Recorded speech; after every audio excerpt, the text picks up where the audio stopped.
My name is Aldrin, and my ministry is worship team. I'm a worship leader and also basketball ministry. And you go ahead. My name is Corazon, but they call me Jasmine. My ministry is food service. They call it Piging. And how we came to La Filnas, I've been playing basketball here at La Filnas since 2011, but never really got into the church. After the pandemic, when they opened the basketball ministry again, and under new pastoral leadership, that's when I met Pastor Jeff.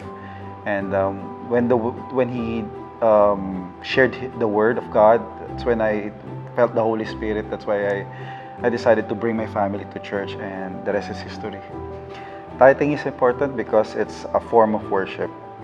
It's showing your obedience to God, because everything comes from God. Everything is His. Our jobs come from Him, and even our health. So what God wants is our hearts. He wants to know if you're obedient enough to obey Him, because He doesn't really need the money. He just wants your heart to see if you'll obey Him.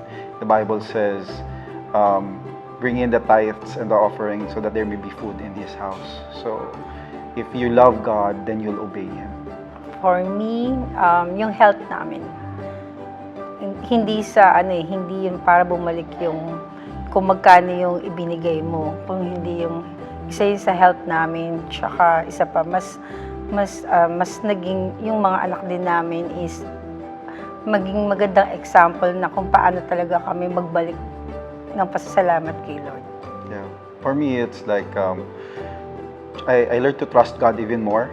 I learned to be more generous, especially to knowing that everything is from God again, that you need to bring back to your community, to bring back to the church, to share not only your finances but also your time, your availability, because God, even your talents are from God, so you need to use it again for His glory.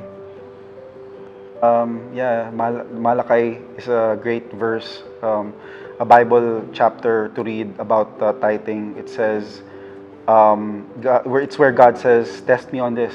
So if you really trust God, you just listen, test Him, and you follow what He says, and just give, and there's a saying that you can never outgive God. So just keep on giving, and God will continue to bless you.